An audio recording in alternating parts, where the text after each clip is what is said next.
Hi, I wrote a book and I'm going to read it to you. And basically, this is a book about some junk food addictions that I've run into over the last few years. And I thought it would be important to talk about it and write it down because I realize that there are people out there that have quite a few different food disorders. Luckily, I haven't had anything too severe, but it was severe enough where it was affecting my day. So I wrote down all the thoughts, feelings, all of that in the whole process of trying to figure out what was going on. Like, why did I get so addicted to junk food? So, this is the book. I'm going to try to bring it up here. It's, if you're watching on YouTube, you'll be able to see it. If you're listening in, you won't, but that's okay. There's the cover. I don't know if it's going to come out right, but, it's called Fill Your Fridge, Memoirs of a Junk Food Addict. Now, I typically do children's books, but I thought I'd make this book, and it's kind of a short read, so it's not going to take too long, but I tried to make it a bit humorous as well, trying to make the situation not...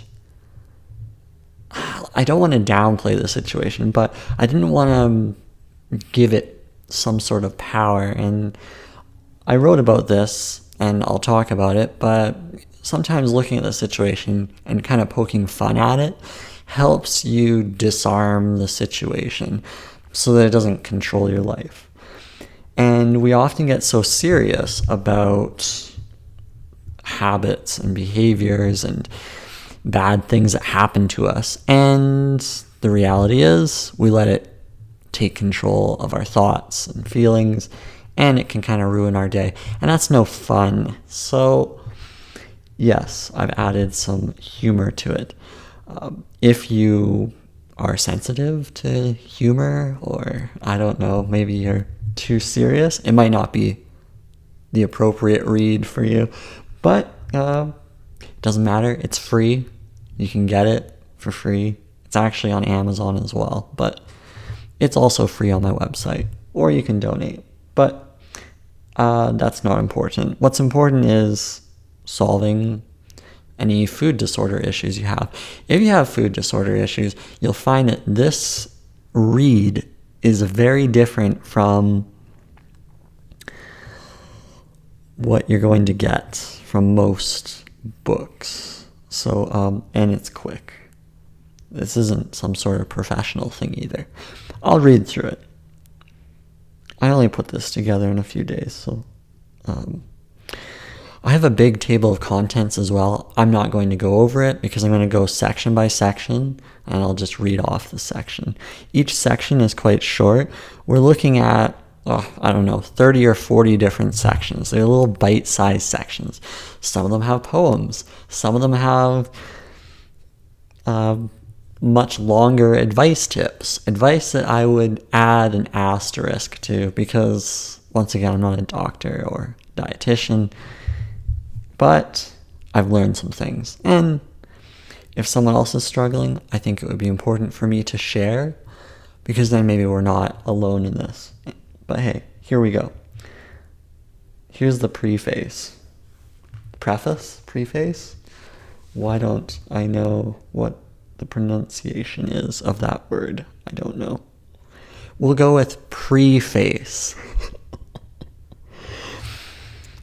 I was debating on the title of this book. Should it be a memoir? Should it be an unconventional guide? Fiction? Non-fiction? Children's book? Donuts? See, this is a snapshot of my squirrel-like thinking. As a person who has no background in nutrition, I simply cannot tell you what to do with your life. Arguably, the nutritionists shouldn't either. If you went to medical school today, you would not learn about proper nutrition or diet. That explains why prescription meds are so popular among the docs. Even Harvard med students are graduating without a learning foundation in food. While attending my university's psychology classes, we never talked about eating habits and their connection to the mind. Not one bit. Most of us can barely control our minds after school graduation. Now, I'm just an average dude with a marketing degree. Of course, this is why my book will become a #1 bestseller. Due to my lack of credentials, there is no way I can call this a guide and tell you to follow it. Instead, I will share my cream-filled, scratch that, fun-filled journey in the hopes that you will find solace in the fact that you are not alone. I hope my stream of consciousness writing approach is not too chaotic here. Editors would have a field day with my writing, which is why I say forget them, let's freestyle this. Forget the book cover designers too. I'll put something together and slap it on the front. We're here to bond, you and I. Oh, I just lost my page. This happens. We're doing this live, no editing. I'm trying to find where I was because I have this tablet, and if you rotate it, what happens is all the pages get kind of mashed together. Here we go. I'll put something together and slap it on the front. Okay. We're here to bond, you and I. I'm about to share intimate details with you, untouched, raw, and true-to-life details. When searching on Amazon for books related to junk food addiction, you'll find several scientific copies by educated people. However, few books bring an addict's perspective to the dinner table, pun intended. You will get to see the dark moments as well as the light ones here. There are actually light moments. If you don't want to read through this whole thing, definitely skim section by section with the table of contents. Of course, if you're on YouTube, that'll be tough, but you'll be able to get the book and you can go through it. Keep in mind that this book is quite small and should only take one sitting to plow through. You're welcome. If you're tired of reading about junk food addiction, I can offer one suggestion that helped me at the time of writing this book. That's right, you can stop reading this book after my one golden, anecdotal, unprofessional, outlandish, unconventional suggestion. I'll give you a hint. That suggestion is the book title, Fill Your Fridge. Next section. And I'm just going to say next section to help separate things, and then I'll say the title, just to make it a little easier to follow through. Serious disclaimer from the author, by lawyer request. All psychological food disorders are serious business. This book was designed to bring a positive, humorous perspective to the situation in the hopes that you and I will make it through this together. In my heart, I know you can recover and regain your life. This story was crafted with the deepest of love. If you cannot afford the book, I have it available as a free PDF on my website at Trevor Cars. Cars is spelled with 2 S's, 1 R.com. TrevorCars.com. This isn't about book sales. It's okay, maybe a little bit, but not so much. It's about sharing a message in the hopes that I can somehow save destroyed lives. I am trying with mine. Sugar can kill us over time. And if your situation is serious, I hope you are in good hands. If not, do grab this book and read it with a loved one. They might be able to laugh with you while hugging you lovingly. If that might be a tall task, anonymous professional advice is available online and offline, with economical options available for all situations. Lastly, I really do hope you get better. If my words can bring you a laugh or two, that means something special.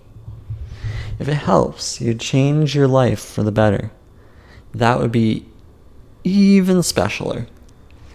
Is that even a word? XOXO Trev. Next section. Introduction. I'm an addict. I see sugar. I run towards it. Think Denzel Washington from that movie Flight, but nearly 10 times worse. How did this ever happen? Why am I losing control of my eating habits? I liked sugar, but never to the extent that it would rule my day and rule my mind. I think it all started in corporate. I remember when we had these massive birthday cakes every month to celebrate with staff. I would literally leave my work desk to scurry into the lunchroom and munch away on yet another piece. At the end of the workday, I would hastily take 2 more pieces with me for the car ride home. Imagine driving with a plate of birthday cake, fork, napkin, and the steering wheel. I was in a world where dietary rules didn't matter to me. Nothing would make a difference to my weight, high metabolism. But I knew deep down that this would affect my internal organs in no time at all. I wish I could say that this all ended and my life magically corrected itself. It didn't. Sure, a few extra pieces of birthday cake can't hurt, but 5 years later, this small indulgence turned into days filled with every sugary treat imaginable, affecting my career, finances, relationships, and more. Here's my story, and here's what I'm doing to take control. Next section. Eating ice cream every day for a year.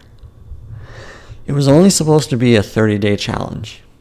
It ended up being more, 365 days, maybe even more than that. My favorite ice cream to eat is Ben & Jerry's, half-baked. Tonight dough is tasty too. I will also accept Haagen-Dazs. Just a few years ago, I never even tasted Ben & Jerry's. Where was this all coming from, this desire to be eating ice cream every day, non-stop? Okay, I'm not sure how this section fits into the book, but alas, it's bleeding on the page. Moving on. While working in the big city, job number 2 after leaving the big corporate gig, bakeries line the streets at every corner. I couldn't get to work without running into something sugary. Every day, I would remain dissatisfied with the lunch I had hastily prepared. Instead of eating my lunch, I would look for a hit. Anything to get that coveted sugar rush and escape the stress that was my 9-to-5 job. Anything sugary would do the trick, anything at all. I'm not sure if this sugar addiction had to do with me impulsively leaving that job, but I'm sure it didn't help the situation. When your mind is controlled by a nearby bakery, that's a red flag. Next section. Relationships. I had a girlfriend and job, but it all came crashing down one day. I left both, likely as a result of my mind being unable to handle reality. I'm not here to blame sugar for all my faults, but it never helped the situation. But I swear, sugar gave me mood swings. Mood swings. Sugar, it's all your fault. I'm sorry for yelling at you. Let's make up. Instead of working on relationships with people, I would resort to finding the nearest donut shop. Hours every day would be spent in isolation, seeking a new taste, a new treat. Even as I was surrounded by people in the grocery aisles, I couldn't be further away from the reality of true human connection. My mind was numb and simply did not allow reality.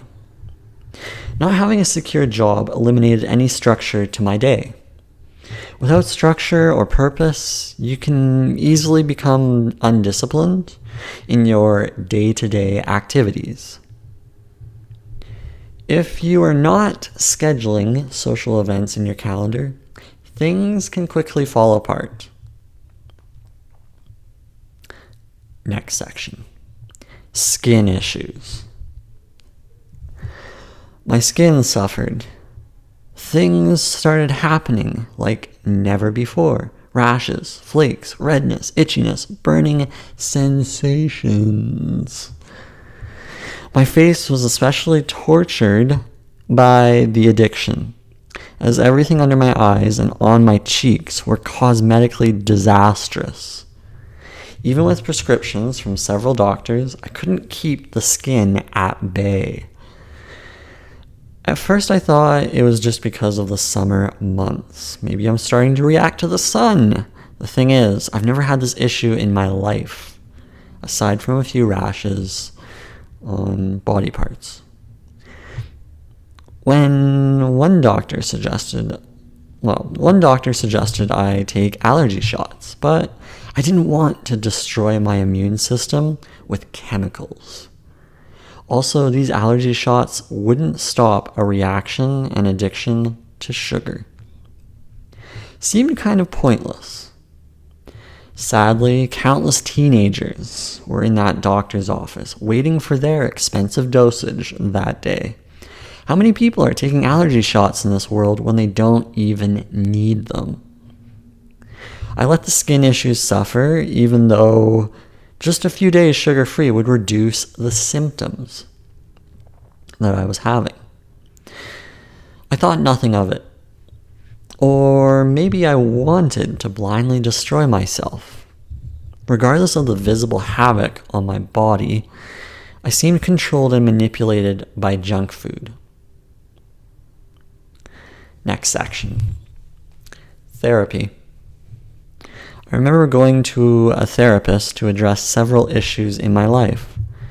When I brought up this unhealthy obsession with junk food, the advice was to sit with the thoughts and see if they pass.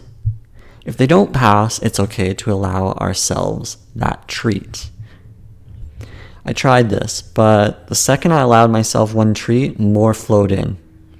For some reason, this advice might work. Or for some, this advice might work. If you can sit and control your thoughts, it's possible that your urge will pass.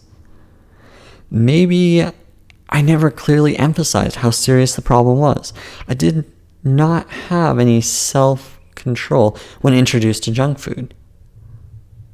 I never mentioned the fact that storefronts would be a trigger.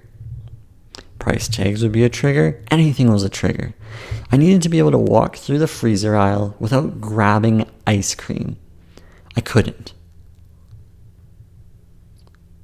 Next section. Now, just a quick note, I might be stumbling along, and it could be because of the floaters. I have permanent floaters and clouds in my eye, but I'll do my best. But, I like the raw feel. So sometimes if I stumble along, that's okay. I think if we all stumble, that's fine. Next section. Ooh, this one's my favorite. Little Debbie's. Little Debbie's everywhere. Little Debbie's everywhere. Tasty tiny snack cakes one by one. Oh, little Debbie, you're so much fun. Why are you so good to me? Oh, look, there's a Twinkie. Little Debbie's everywhere. Little Debbie's everywhere. I hope you like that poem. I like that poem. And I think now's the time to note a disclaimer. So this is the next section. Disclaimer, not a doctor, dietitian. Neither of those. I thought it would be wise to mention that I'm not a doctor or dietitian. If my book causes you to relapse into submission, it means we still have some work to do. Junk food will never go away. It's not like heroin, hiding in isolated places. If you crave ice cream after reading this, my sincerest apologies. If you're in a hard place and you can't escape, professional advice might be for you. Only you can decide this. Or, if you're like me and want to try something unorthodox, let's keep reading this book. Next section. When one pint is not enough. We never talk about alcohol and sugar as similar addictions. Sure, we talk about abuse of these substances, but I think there is something deeper. The biochemistry in our brains suggests we need that next pint for a better sensation. If someone needs more and more dosages? Is that a word? Doses. Whether it be alcohol or sugar, that's an addiction problem. When I moved from 500 mils to 1 liter of ice cream per day, I knew that sugar became numb to me. I was chasing a bigger and bigger hit.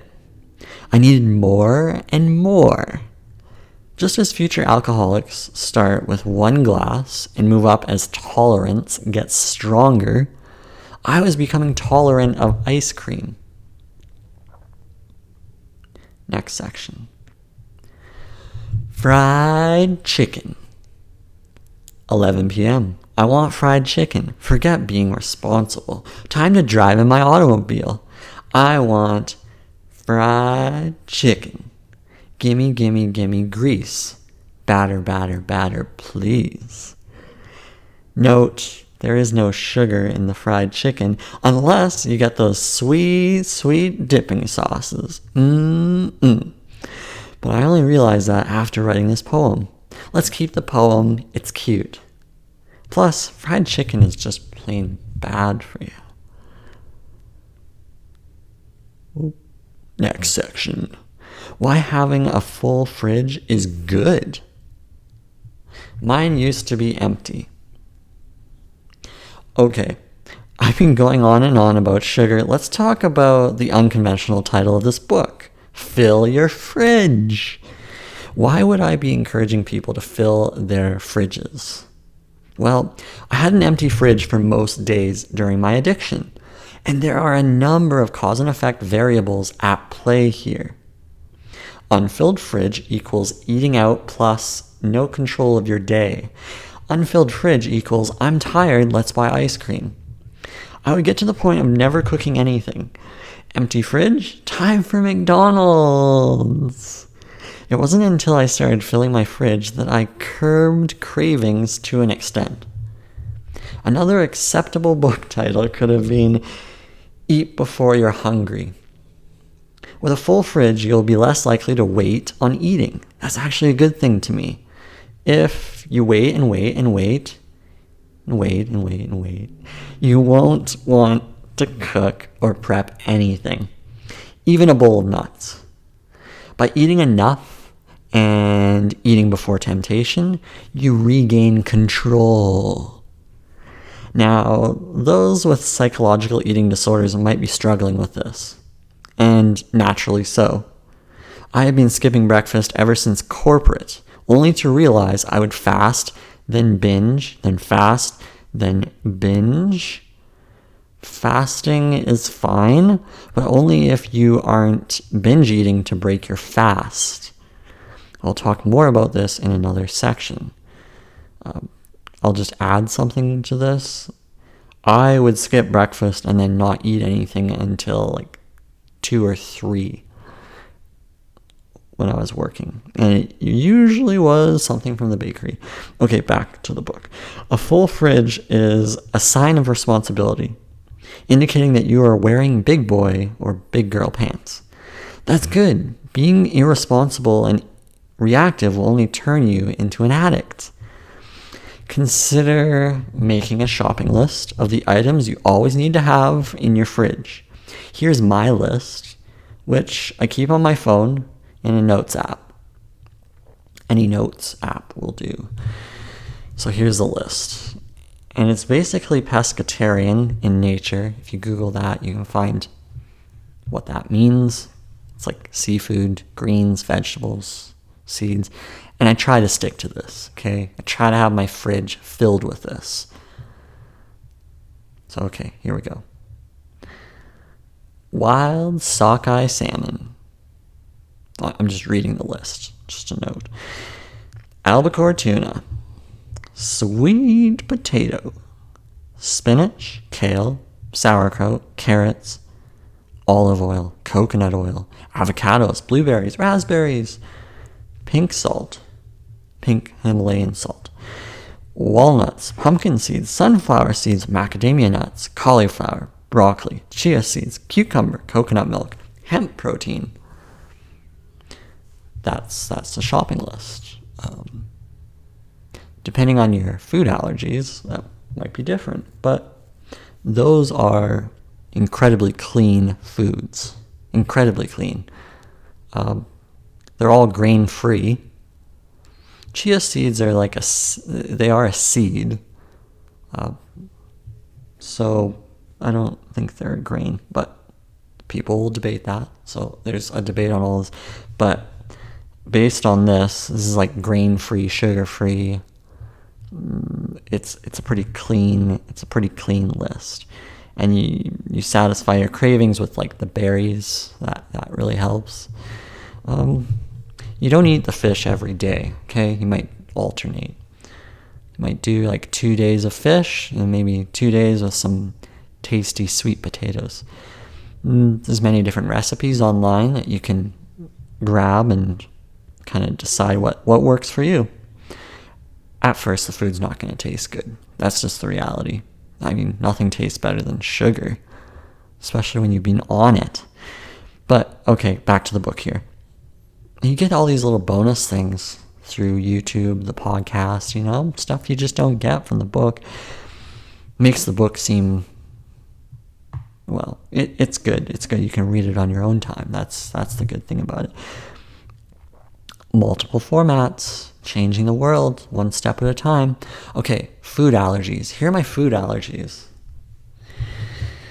Hazelnuts, almonds, banana, celery, sesame, oranges, egg whites, cow milk, goat milk, pistachio, cashew, Brazil nut, pea, borderline, casein, borderline, wheat, borderline, barley, borderline, sugar. I'm not really allergic to sugar, but I think my body thinks it is.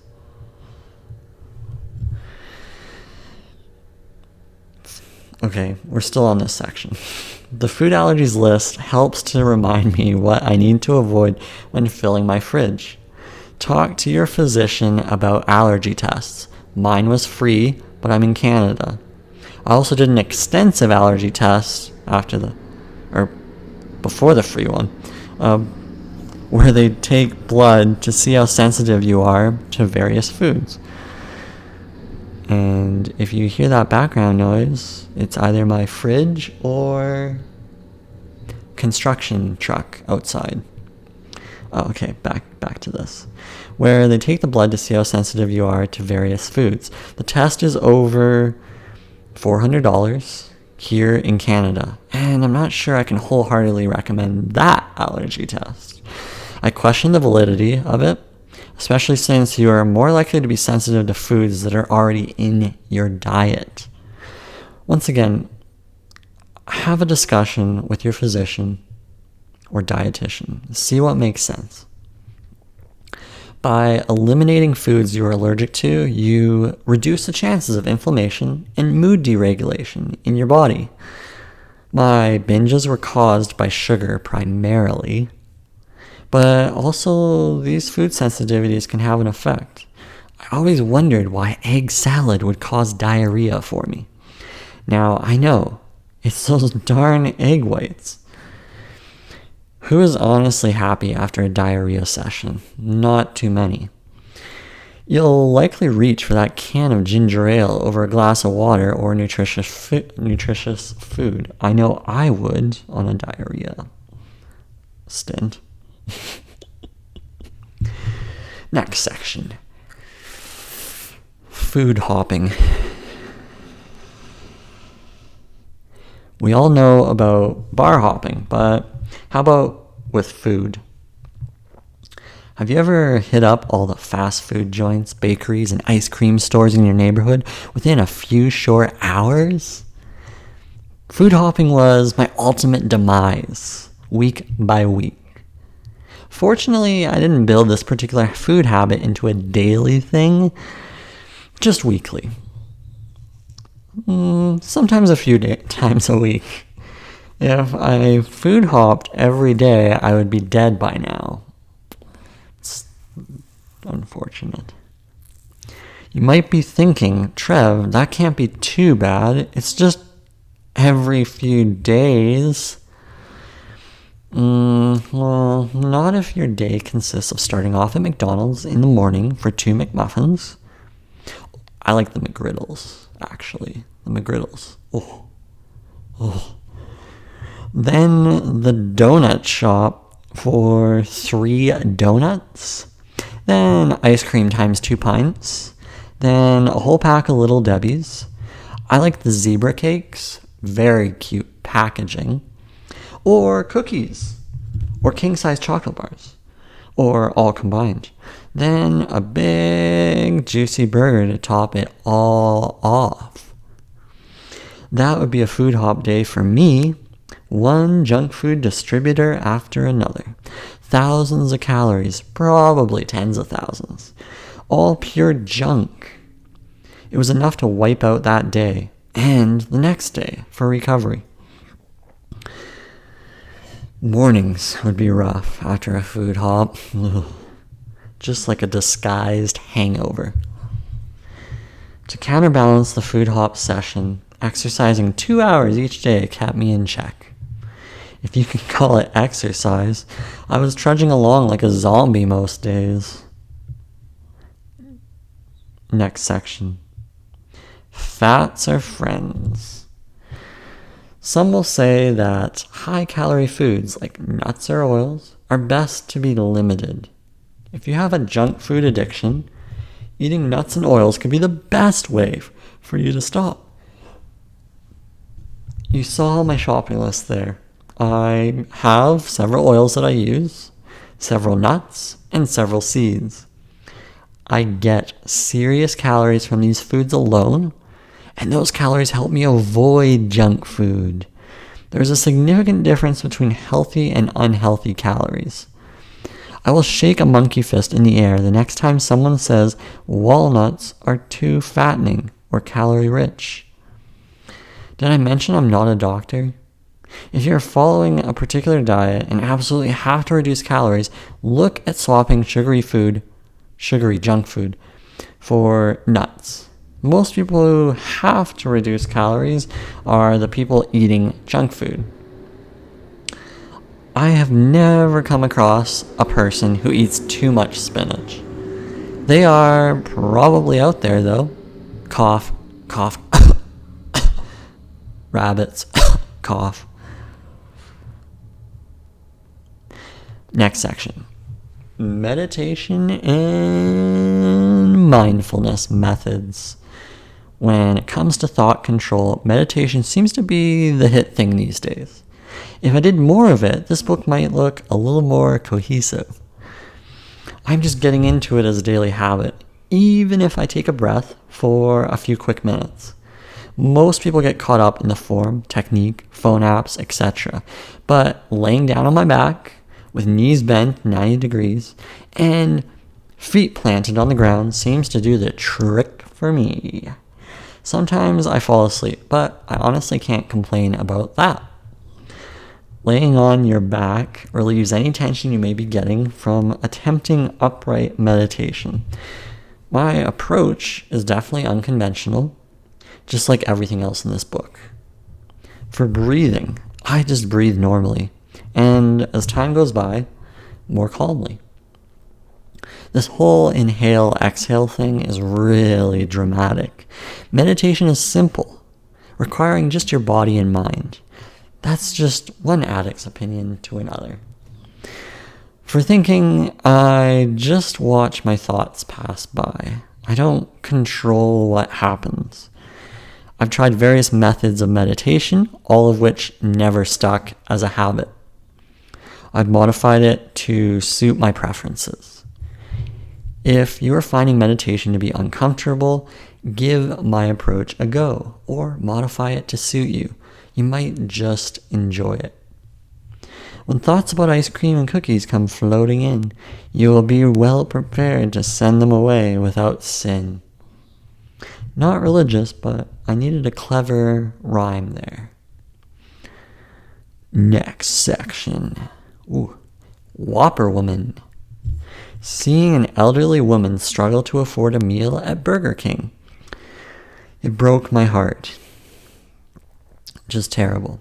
She frequented that location every few days and couldn't find enough money for the meal. She begged and pleaded and put up a fuss and asked for the manager, and it got me thinking, why am I here? Waiting in line to order something I will regret. Why do I want a dark cloud over my head? A dark cloud from wasting away my life on junk food. This is stupid. I don't want to be the Whopper woman. I'm out of here. Forget the Whopper. I proceeded to order my Whopper meal, chicken nuggets, and dessert, devouring it all in a few minutes. I would return next week. You bet your bum I would. Ooh, Whopper Wednesdays. Next section. The Tales of Junk Food Demon, aka psychological torture on your mind.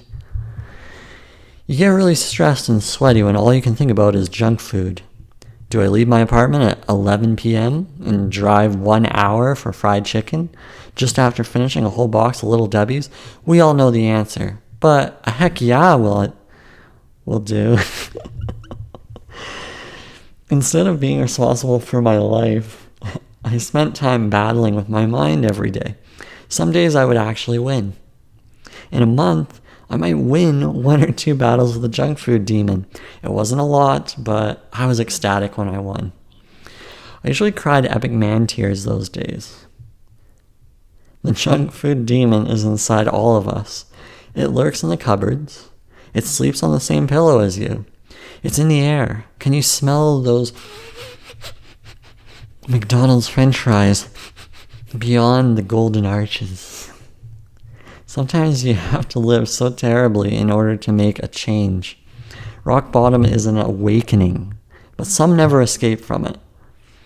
Just remember that Whopper woman. Next section. In-N-Out Burger. We booked a trip, rented a van, and headed on down to California. The whole time, I wanted In-N-Out Burger more than Disneyland. I was not disappointed. Next section. Reese's Fast Break. Chocolate, peanut butter, nougat. Say it with me now. Chocolate, peanut butter, nougat. Louder. Chocolate, peanut butter, nougat. Thank you. Now give me my Reese's Fast Break. Next section. Mom's secret stash of Welch's fruit snacks. You know those little chewy snacks in the shape of fruit. Yup, pure sugary goodness for your kids. Well, let's be honest, the grown-ups love them too. We look forward to visits with the parents just so we can indulge in those treats. Did I mention they're gluten-free and preservative-free? Next section. I won't binge tomorrow. Accepting and moving on from bad days is hard. We often say this will be the last straw, the last time we ever eat junk food. We go out with a bang and food hop like crazy that day in the hopes of consuming all that we love before saying goodbye. Even a Whopper woman can't scare us, and we find ourselves back in line at the local donut shop, hungover from junk food and ready to pounce on treats all over again. To not binge tomorrow, it takes a little bit of willpower and a little bit of planning to follow through with your objective. Fill your fridge. Eat before you're hungry. It's all easy to say that binge eating will stop, but you really have to want it. I love devouring self-help books in the hope that my life will be better tomorrow. After 10 plus years of personal development consumption, my life could be better, even without the rah-rah and the clapping. It starts with a life plan. You need to master these 33 areas of your life in order to reach enlightenment. What's incredible is I'm giving you this tremendous value away for free. I just need your email, life insurance number, and your deed to your home. Trust me, your life will be better. Kind of sounded like Donald Trump there. That paragraph is meant to be funny. Hey, I would think it was legit too. Where was I getting at? Oh, yes. Now I remember. Saying your life will be better saying your life will be better tomorrow is a fallacy. You actually have to think of a reason why it would be. And you have to actively do something about it. 3, 2, 1, action! No amount of life categories will prepare you for sudden urges, especially that fluffy, delectable chocolate loaf from the Starbucks on every street corner. After working in corporate, I've seen countless people saying they will do X, Y, Z tomorrow, myself included. Why? Oh wait, I lost my point. I lost my position. Yeah, why? Because there isn't one. See what I did there? Well, aside from the mistake, because there isn't one. I'm trying to understand what I was saying here. I think I completely messed this paragraph up. Let's go to the next sentence. You likely had the motivation in a moment, some burst of energy pulling you in a positive direction. Poo on motivation. Give me a boring man and I will show you brilliance behind his eyes. Success is a series of extremely small wins. Wins so small that no one will care what you do. If you want to stop binging tomorrow, start smaller than these false promises. Fill your fridge. Next section. Sugar is more addictive than cocaine. Fortunately, I can't say this from personal experience, no hard drugs here, but science is saying sugar is tough to stay sober from. Great, I'm not a lunatic after all. Well, maybe a little. If science is making this claim, where is sugar regulation? Huh? Right? Do we have to somehow die on sugar overdoses before anyone takes notice? It's not even possible, I don't think. Sugar is everywhere with no social support to help addicts. There is a ton of peer pressure to keep consuming because it all tastes good and won't kill you on the spot. But with obesity growing in the world, maybe I'm not as bad of an addict as I thought. When will someone wake up and control what goes into our grocery stores? Something like 70+% of food items in a grocery store have added sugar. Companies know that they can make a killing off of sugar addictions, and obviously governments will love them long time when it comes to the amount of taxes they bring in from these corporations. Hey, maybe this book will be an awakening. Probably not. Sugar is everywhere, and people, such as bakers, corporations, grocers, donut dealers, will hate me for making any noise on this whole subject. Next section, donut dealer. Come on in, you know you want one. Come grab a piece of this fluffy goodness. Don't let me go to waste now. It's all near closing time, and I'll make you feel extra comfortable. Grab a nibble before we run out. It's almost closing time. Child, don't you worry about a thing. Come on in for a taste. It's just a taste. You know. Come on in, you know you want one.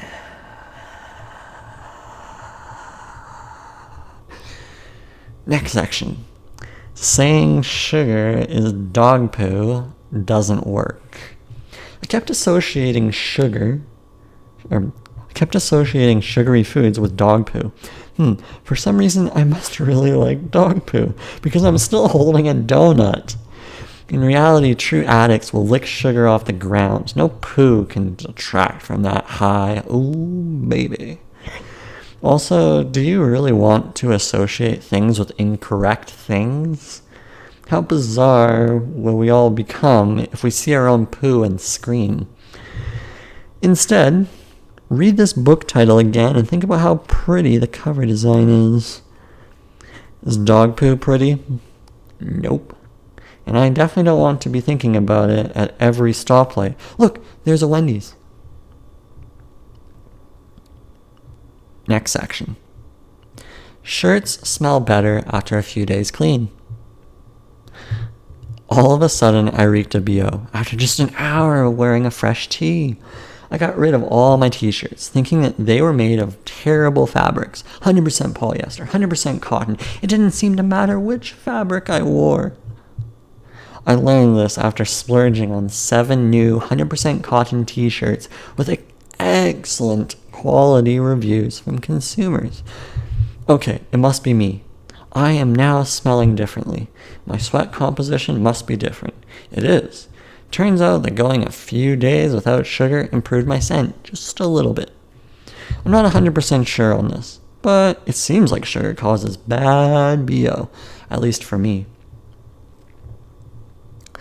Let me know if you have bad BO. It'd be great to know in the comments. Yeah. Next section. 0 months sober from sugar, where we see addiction next. Hi, I'm Trev. I'm an addict. Hi, Trev. How many months sober? Well, I just finished a 6-pack of donuts on the way here, so I guess 0. I was doing well, but my social anxiety around this event got the best of me. Next section. Yes. Will an upcoming date motivate me to behave? It didn't. I haven't had the best of luck with ladies in my lifetime. Even my ex-girlfriends were constantly saying how they had settled on this skinny, nerd-like creature without any life aims or ambitions.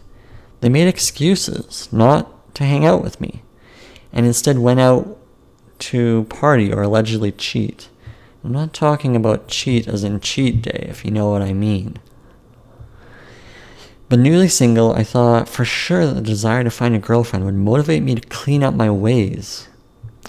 It didn't. I ended up going on dates with red, flaky skin, occasionally terrible BO, and little to no self-confidence. No. I was the one with red, flaky skin, terrible BO, and self-confidence issues. Just describing me there. So, all of my fellow addicts out there, I hate to break it to you, but dates are not going to motivate you. You have to clean yourself up for you and you only. I'm sorry to the ladies who had to endure the BO. Next section. Support groups for accountability, Reddit, etc.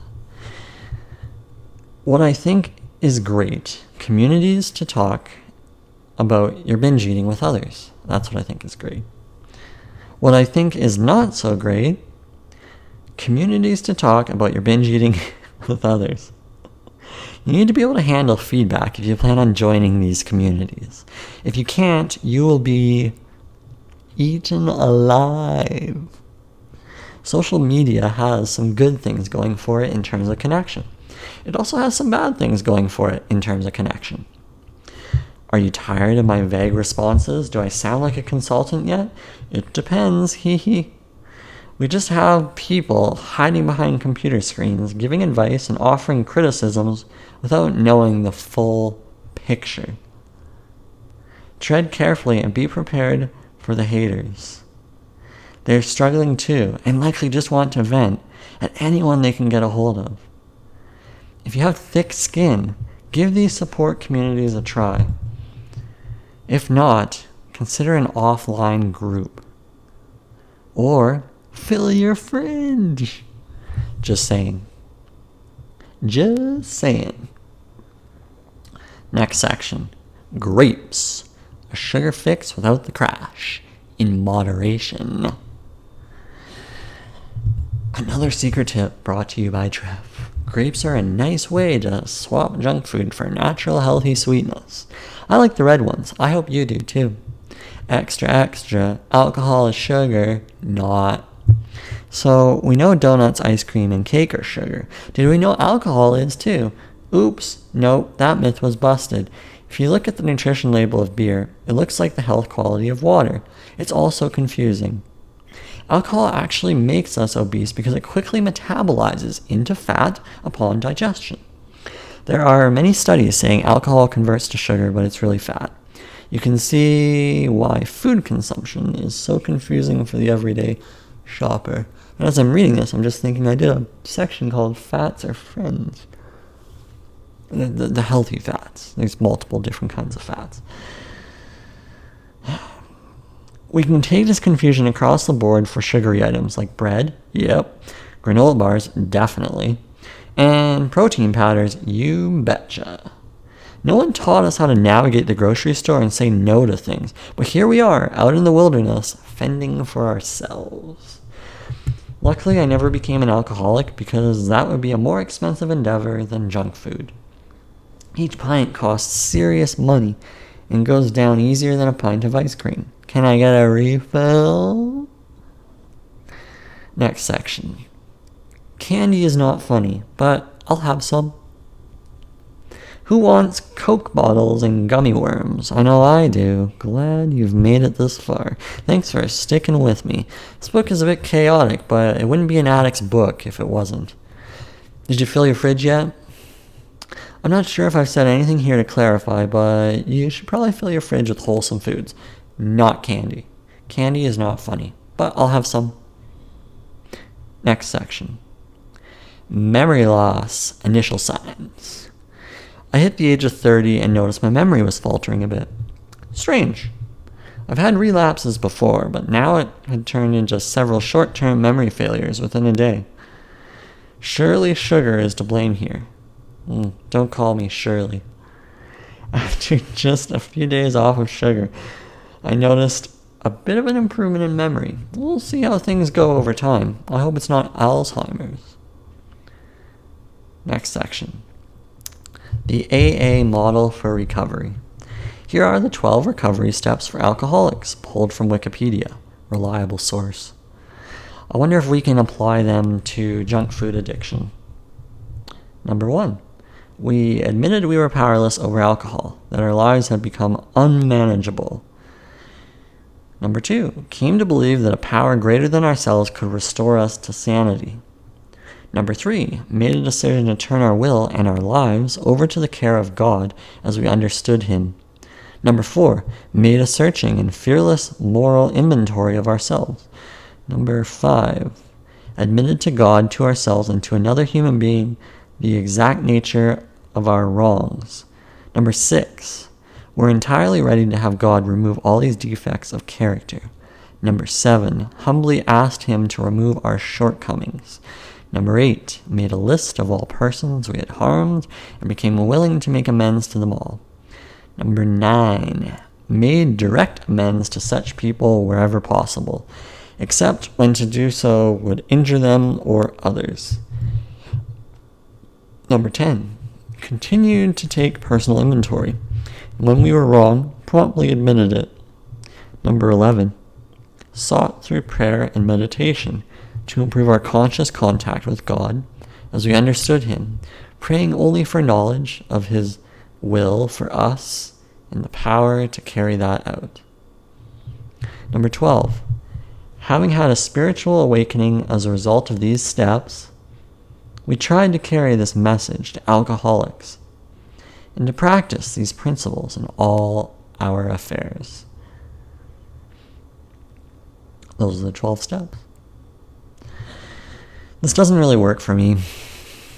I'm agnostic.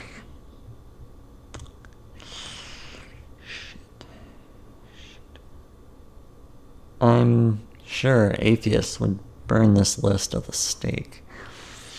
Great principles, though, and this has worked for millions of people. It's good scaffolding. Something to look into. Next section. Shopping the outer edges of the grocery store is flawed. The bakery is there. Right? I've been to some grocery stores where the food and vegetable... I've been to some grocery stores where the fruit and vegetables are in the middle. Stop telling me to stay on the outside. Also, the bakery is always around the edges. Come on, Professor. That grocery store food will never leave us. Always haunt us. It's waving. Saying hello. Come on down to the soda aisle. We have just what you're looking for. Yeehaw! Coca-Cola? How about grape soda? Have you seen Yoda? Makes you want McDonald's just thinking about it. Too many choices. Must have fast food instead. I hate you, grocery store. Why do you have to be so mean to me? Next section. Playful cereals and kids equals ew. I know we're talking adult to adult here, but what about kids? We're feeding them colorful cereals and tasty granola bars when they're essentially all candy. Oh, I really need me some Lucky Charms about now. When I was a wee little child, I would eat the regular flakes and save the marshmallows until the end. That way I could get me a hefty sugar fix in one sip, all in the hopes of catching that rainbow. Or is it the pot of gold? Ah, shucks.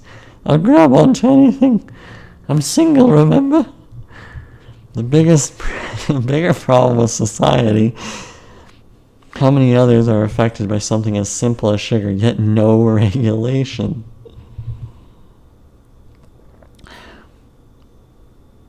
Next section. I hope you enjoyed that Irish accent that I just kind of pulled out of thin air. I don't really have any practice on that, so. Okay, next section. Okinawa and fast food. This is a good one. At one point in the 90s, Okinawa, Japan, had the best longevity life expectancy out of any other city in the world. Within a decade, they dropped substantially in the rankings. The reason for this? Fast food. Okinawans were introduced to the Western diet in the 90s, resulting in dramatic food shifts away from what was once filled with clean vegetables and fish. Incidences of Okinawans dying in their 60s is common now. If this doesn't outline the impact of fast food on our bodies and our nations, I don't know what will. Well, this section was serious. I was supposed to be scientific. Sorry. In conclusion, we now know why so many Japanese people eat at McDonald's. Tasty. Next section. Diet plans for cheap. You might be thinking, Trev, I want to eat clean, but I can't afford it. Doubt it. While I munched away on pounds and pounds of junk food, I was consuming way more than my body was supposed to be consuming. Why? Addiction. When you eat clean, your stomach shrinks in size from all that junk food inflammation disappearing from your body. You lose weight. You require less food to soothe your soul. Less food equals less dollars.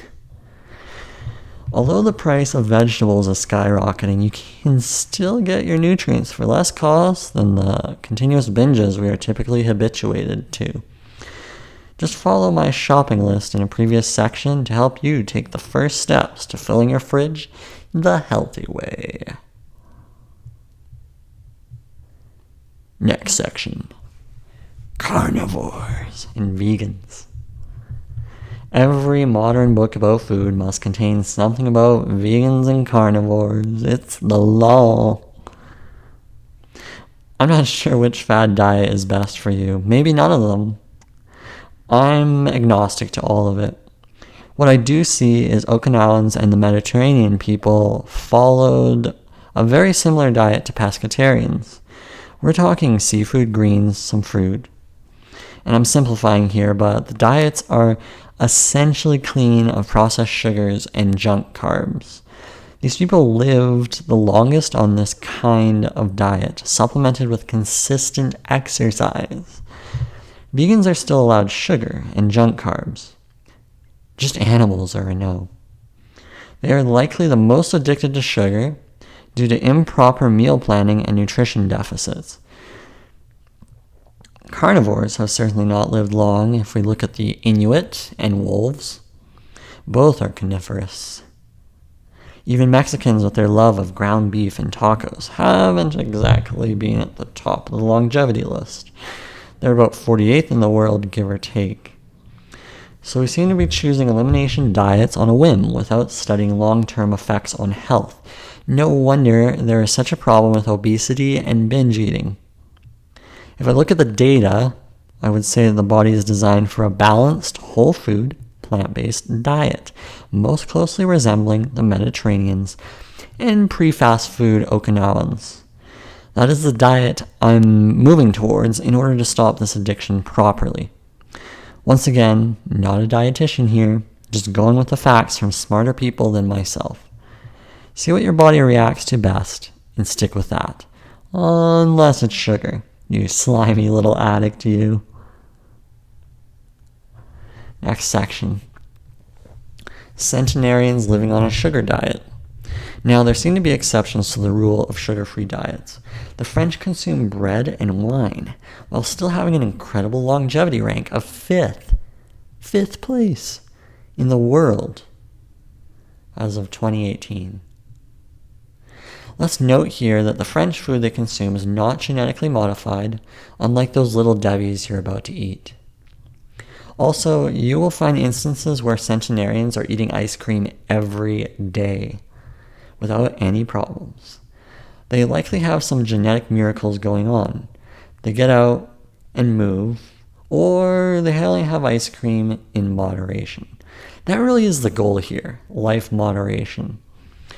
We're supersized, we're supersized, and we've supersized everything, so much that moderation has become non-existent in Western society. Thanks to healthcare, we are able to keep unhealthy folks alive longer, which also explains why people get away with murder. Pop a pill here to keep your heart ticking. Consume anything you like. Medications can only take us so far. The real medication is a moderated life. But hey, the longest living person of all time smoked, so who knows? Maybe fried chicken is good for you. Next section. Fasting is a nice idea, but not a reality with binge eaters. Here's a controversial topic. You can skip breakfast. I did this during my severe junk food addiction. It obviously didn't work so well for me. Sometimes I would skip a whole day of eating and go absolutely crazy the next day. I should mention that intermittent fasting is an excellent idea as long as you're eating consistently. Consistently, not constantly. For instance, I will stop eating by 7 p.m. at night, then eat again by 9 a.m. the next day. This routine seems to be working for me right now. No late night drives to a chicken joint, no binges on potato chips. If you're binge eating, scheduling meals is really effective. Just make sure you can get into a standard food prep routine. I'm not the best cook. I need to have simple meals. I'll do a 9 a.m. nutrient-dense veggie smoothie. will show the ingredients in the upcoming section, which is basically the same ingredients as a portion of the same ingredients on my shopping list. At noon, I'll do a fruit and nut bowl. Dinner is fish and greens. No snacking in between. These nutritious meals are keeping my food cravings at bay. Depending on your schedule, you might need to modify your approach. My fridge is now always filled with my shopping list. Always. When I fast, it's strategically planned. Maybe with time I can go back to skipping breakfast. There's a hair on my screen. That would be my hair. Next section. High protein, high fat. If you're depressed, binging, not eating, or just have a problem with food, try consuming a high protein, high fat meal for breakfast. Try it. You could just follow my smoothie recipe, adding a clean scoop of protein powder to it. What this does is it makes you full for the day. It regulates your mood. It keeps your hunger in check. For healthy fats, I like avocados, olive oil, and coconut oil in moderation. I must be a millennial. Woke. Next section. Sugar distributors are drug dealers. Here's an outrageous thought. The sugar industry is a group of drug manufacturers with bakeries as the distributors or drug dealers. Seem far-fetched? Far-fetched? Not really. When I go to the grocery store, donuts are always the first to go. Bakeries use a primary ingredient to keep their regulars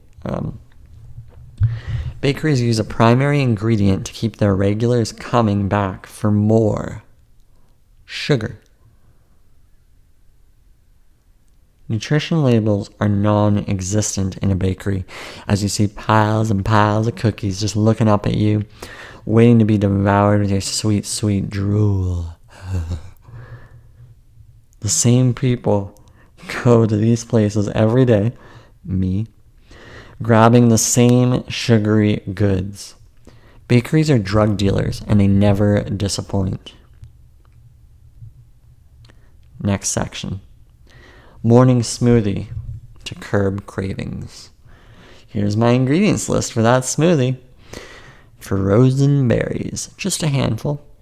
Hemp protein, chia seeds, cucumber, broccoli, or cauliflower.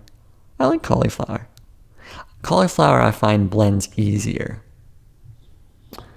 Broccoli, not so much. Coconut oil, avocado, pink salt, the Himalayan kind. Oh yeah. Coconut milk, unsweetened. Water.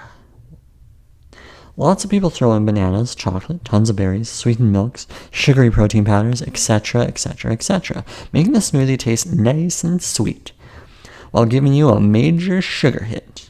Be careful there. I'm of the belief that the smoothie should not taste amazing. You're trying to fill yourself up to prevent binging, not binge on liquefied sugar. By making this smoothie, I have over 2 liters of liquid to keep me at bay for the day. Yes, I'll drink 2 liters of this, spread out over breakfast, lunch, and dinner. You might not need so much, but I'm being proactive. Try making the smoothie when your willpower is strongest.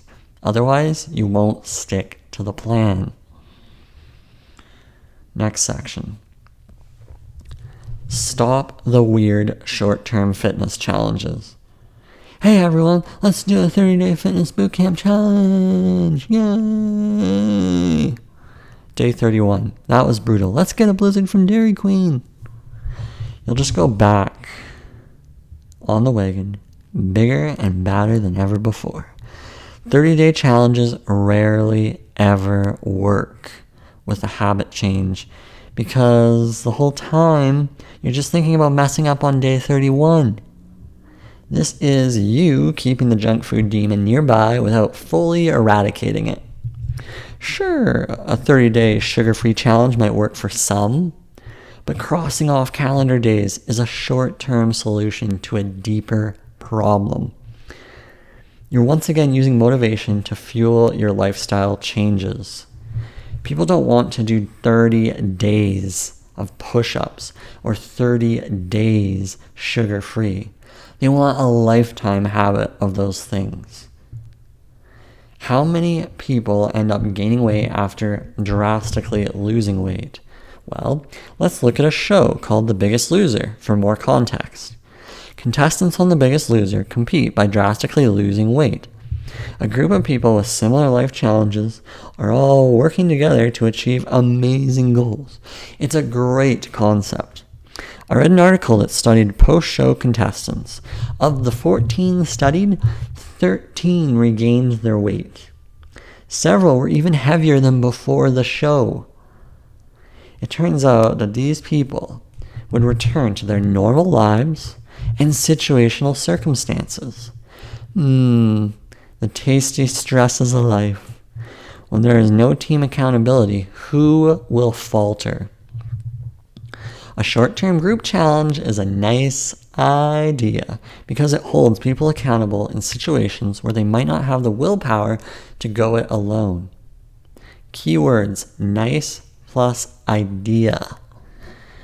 Psychologically, we seem to be flawed. Beyond these fitness challenges, we are isolated with our thoughts and behaviors. We think about that drive-thru on the way home and decide, hey, no one's looking. Let me just sneak in and grab a treat or a dozen. The epic cookie jar. Will you give in when you're all alone and no one's looking? Next section. People who should be healthy aren't. During my online dating adventures, I've come across many people who are gym rats or hiking enthusiasts, yet they are still obese. Where am I going with this? Turns out they bring junk food and alcohol with them in their backpacks and smoothie cups. Jokes, except the obese part. When we exercise, we feel entitled to indulge afterwards. I just hiked 10 kilometers, so I'm going to eat at that burger joint with unlimited french fries and milkshakes. There's a saying, burning the candle at both ends. Hey, these people should be healthy. They're burning calories. They're getting outdoors. Calories in, calories out, baby. I should mention another disclaimer. Better late than never. Throughout this book, if you feel offended or fat-shamed in any way, please remember that I am a junk food addict, trying to be an ex-junk food addict, and I'm ashamed about my situation as much as you might be about yours. We're in this together, not against each other. XOXO, Trev. Next section. Exercises from home. Here are some quick exercises to do at home when you're strapped for time or looking to fill your day with something else besides junk food. You will need to Google the correct form for each. Warm up. Back stretch, cat stretch, downward dog, cobra, squat stretch, hammies, shoulder turns, self-hugs, high knees, punches, lunges. Strength. Alternating bicep curls, squats, shrugs, shoulder presses, dips, bent over rows, push-ups, side plus front raises, pike push-ups, bicep curls, calf raises, hammer curls, diamond push-ups. Core. Plank, donkey kicks, in and outs, bicycle, mountain climbers, side planks, Russian twists, flutter kicks. If you can train your body with a daily exercise habit, you will see significant results in no time, and you will feel better about yourself.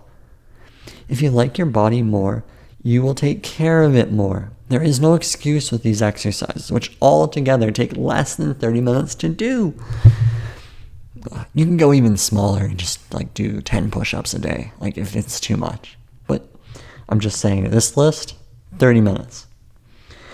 When I was binging on food, I spent more than 2 hours per day traveling around, picking up the junk, and devouring it. When you stop the addiction, you need to fill your time with something else, something to keep you away from that relapse. Exercise is one excellent way to prevent relapse. Find an activity you gravitate towards and go for it. If you're struggling to leave the house, something I struggle with daily, start with my routine above. All you need is a few dumbbells, or you can just lift your cat or dog.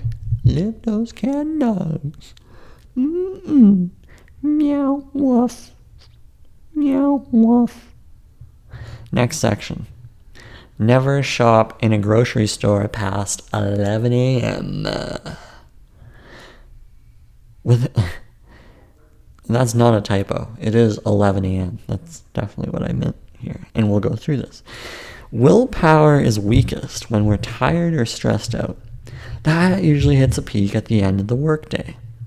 Always aim for early mornings when it comes to grocery shopping. You'll be more likely to buy healthy things when your mind is well rested and the lineups are non-existent. Who goes grocery shopping at 7 a.m.? No one. Perfect. I'll go at that time. I've shopped at all hours of the day in order to satisfy impulses. One thing I notice is that any time after 11 a.m. is crazy busy.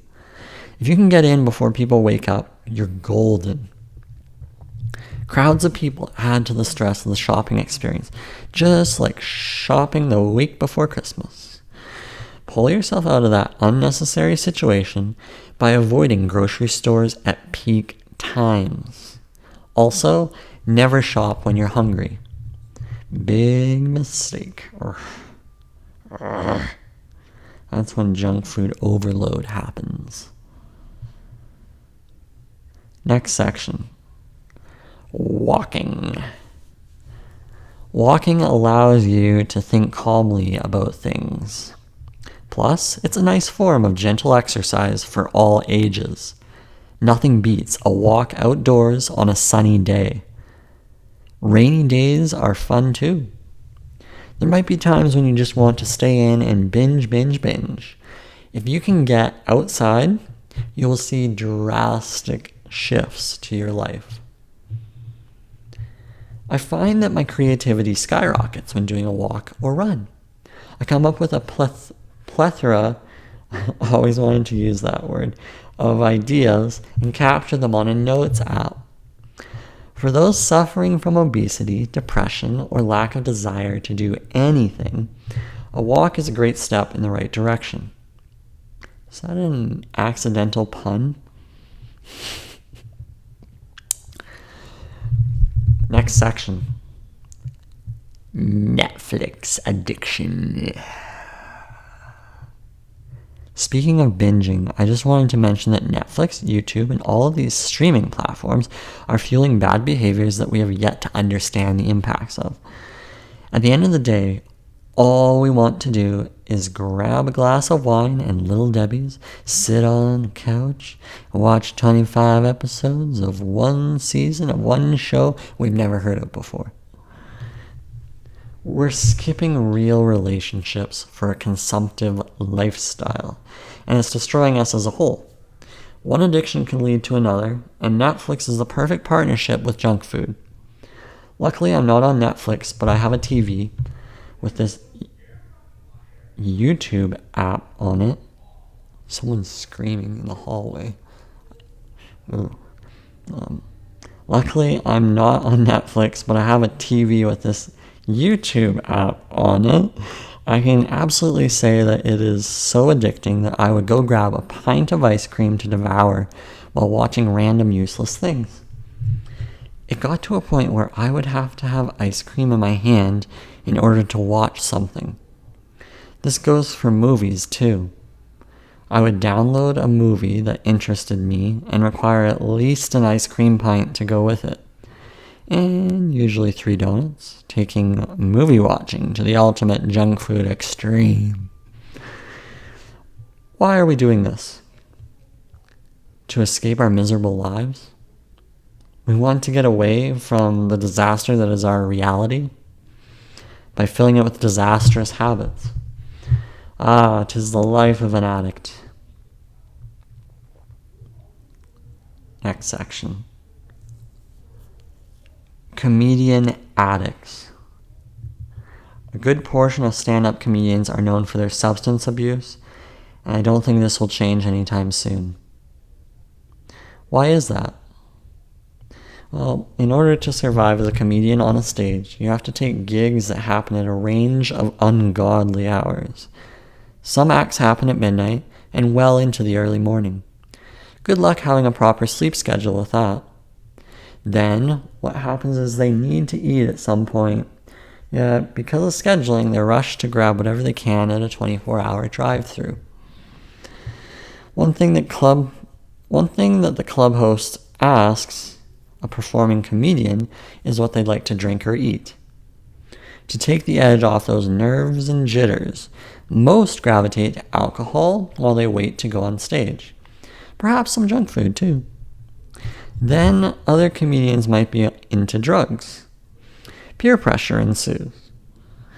I recently came across a podcast episode of these comedians talking about hard drugs like it was candy in a candy shop. I've taken a range of different substances just as a way of experimentation. Try everything once. Yay! Nothing too hard, but I could tell I wasn't 100% after taking them. We numb the sensations we are afraid of, yet we shouldn't suppress them. It's natural to feel nervous before going on stage. It's natural to feel uncomfortable when doing uncomfortable things. We don't really need drugs for that. When I used junk food as a way of dealing with stress, I became more stressed. Nothing changed for the better. I just wanted more and more and more and more and more. Now, not all comedians are addicts, and what's exciting is the number of ways we can entertain people these days, beyond just the stage. With this excitement comes more stress and more stupid decisions while we navigate our ways. It's best to tap into our mind and not let the impulses get the best of us. It's all easier said than done, which is why food, sleep, and exercise can have positive impacts on stress management in unique job situations. Next section. Handling social outings. If you don't want to become a hermit, there are ways to prep yourself for the peer pressure of junk food in social situations. Be the designated driver and go with water. Don't eat anything. Just kidding, kind of. I know water doesn't seem like the cool choice, but we're talking about your life here. It would be cooler if you lived a few more years. Maybe just say you want to maintain a healthy lifestyle if your friends are receptive to your feelings.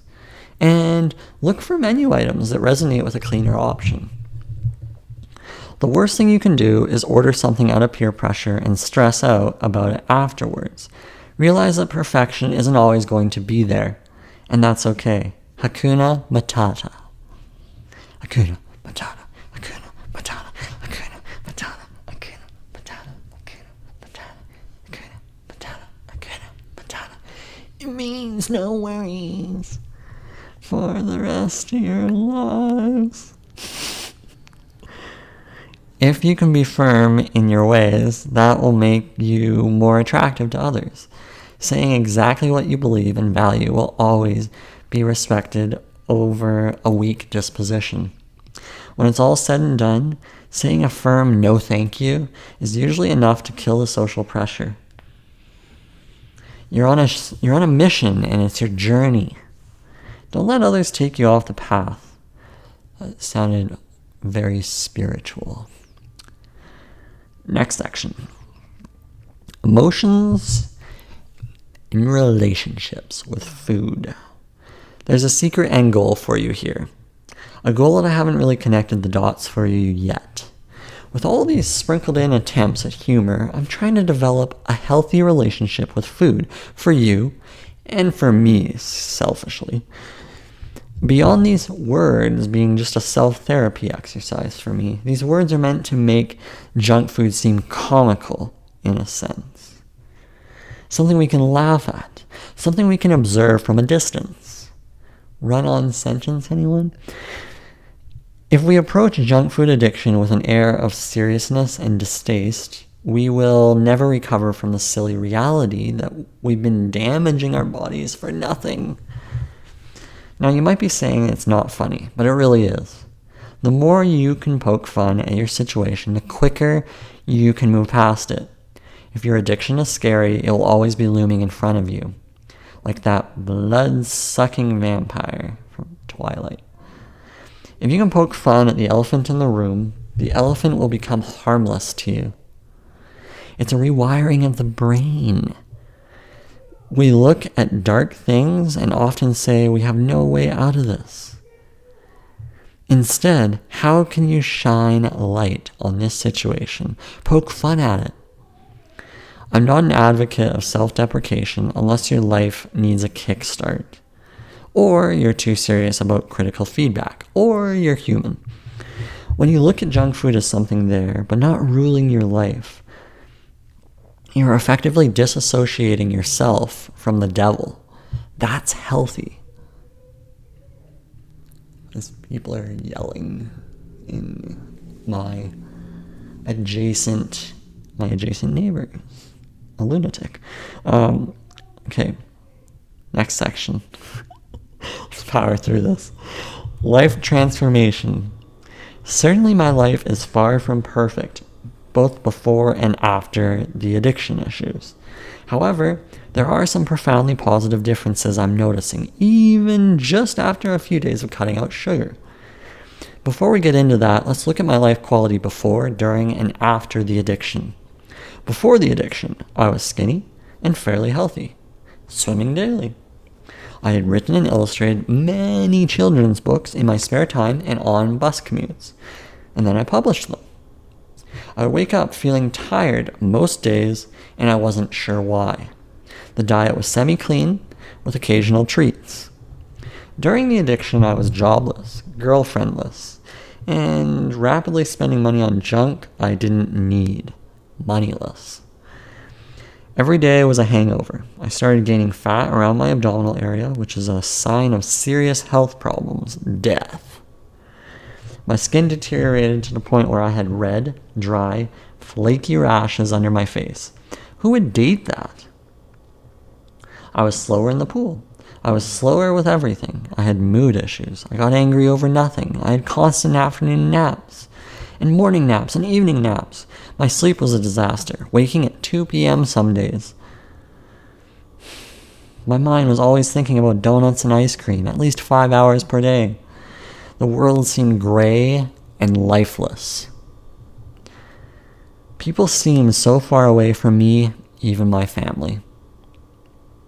After the addiction, I started losing some weight in my abdominal area. My sleep improved within days. My mood self-regulated. I had more energy to do the things I had been putting off. The world appeared a little more comfortable. The world appeared a little more colorful to me. I was able to think clearly about life and my future. I was able to write this book. Here's to hoping your life transforms too. Bonus section that didn't make the cut. Oh, I was supposed to say next section. Not that it totally is critical, but yeah, bonus section that didn't make the cut. Here is a section that didn't make the cut called "What is going through my head during cravings?" Here we go. I want a donut, ideally the honey cruller. Yes.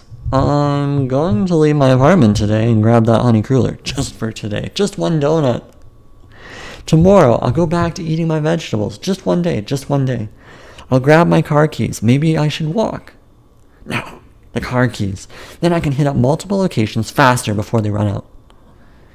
I should throw out these 3 bags filled with empty ice cream containers on my way down. Walking down the stairs. I wonder if I should be doing this. I mean, I just had 3 donuts and ice cream yesterday. Let's do it. It's just one day. Just one donut. Just one day. Yes, I'll order 3 donuts. The honey cruller, the sour cream glaze, and the double chocolate. Oh, and can I get an ice water too? I should go to the grocery store, pick out some ice cream to go along with these donuts. Let's see what's on sale. Oh, Ben & Jerry's is on sale. I'll grab 2 pints. Then I can have another later. Oh, maybe just 1 pint will do. After all, I just bought 3 donuts. Just 1 pint. Just 1 pint. Just 1 pint. I'm so excited. 3 donuts and 2 pints of ice cream. This is going to be a great day. Breakfast. Yum. It's lunchtime and I'm feeling hungry. You know what? I think it's time for a burger at McDonald's. Oh, I have a buy one, get one coupon. You know what? Let's go for a Big Mac and chicken McNuggets. With sweet and sour sauce. Yes. Sweet and sour sauce. Ooh, drool. Oh. I think I should skip dinner. Not really feeling it with the vegetables tonight. Good thing I got those 2 pints of ice cream earlier. At least there's dessert. Oh, Ben & Jerry, why are you so good to me? Oh. And just a final note. I did not do too much editing on this book. The best of art can oftentimes be the art that is untouched. Just came up with the idea and wrote it all in 2 days for you, my lovely. The hope is to give you something as raw as possible. I hope everything makes sense. If the world can be improved from my words, or you feel so disgusted by my situation that you stop junk food cold turkey, that means the world to me. XO, Trev. And that's it. I'll wrap it up here. And if you're in a situation like this, I hope that you can turn things around. And if you're noticing that you can't control things, just remember that disclaimer that I'm not a doctor or dietitian. I'm only just giving you a synopsis of a crumble of my life. And the rest is sort of up to you to kind of figure it all out. And when you're in this position, no one else is going to help you at the end of the day, because it's your hand in your mouth. You're the one that makes the decision. And that's probably the most difficult thing. It's the fact that it's a decision that you make. Everything that goes into your body is like 87 or 89 octane when you're putting it in the gas tank. Which one you want to choose? Decisions, all these decisions. And it's challenging to kind of put this all together. And, I'm going to keep talking and go beyond this book here, because I think, although it's a short little story, I have more to say. And if I say it direct to you, then maybe it'll come across genuinely. Life is hard. Life is very hard. People who are younger than me, at the point of doing this video, audio, podcast, all this stuff, I'm 30 years old. I'm pretty young, I would say. But after seeing all these people that have had issues and have had major concerns with their life, and they have no way of getting out. They're literally numb to it. And mentally, they've deteriorated. They simply don't have the mental capacity to handle anything anymore. And it was kind of a rude awakening for me. Yeah. And, well, I don't want other people to be struggling. I mean, there are people in their teens that are dealing with anorexia and bulimia, and it's a bit of a concern.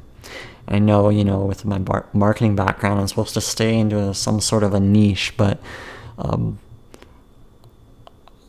speaking authentically and from the heart is, I would think, more powerful than trying to sell people on funnels and whatnot. So talking about life struggles will help someone else. Someone else has a life struggle out there, and if I'm able to help someone, then that's meaningful. I think that's important, because I haven't been doing a good job at helping enough people, and going forward, I'd like to help people with problems that are on a global scale. So it's about talking about hard things. It's talking about the issues that people don't want to talk about, because that's where things change. That's where something happens, and someone actually decides, like, there's a spark. Oh, I'm moving in this direction. And I try to make it as raw as possible, because I'm not really interested in too much self-help. I'm more interested in the real world, in the real hard times, and looking at that and analyzing it and what's going on in your brain. That's fascinating to me. And when it comes to food, it's such a brain thing. It's not any more complicated than that. It's thoughts. You have the decision to buy this or that at the grocery store. And it's interesting how your thoughts can kind of take control. And I've bared witness to this in my own life. So, yeah. Anyway, I've gone on long enough about this. Maybe I'll do more stories and things about this. They might not be true like this one, but maybe I'll do fictional stories, maybe something. Yeah, and we'll see how it goes. I'm just trying to do something beyond eating junk food. And yeah, thanks for tuning in, and I hope your day is going excellently. I hope to see you around next time. Okay. Take care. Bye.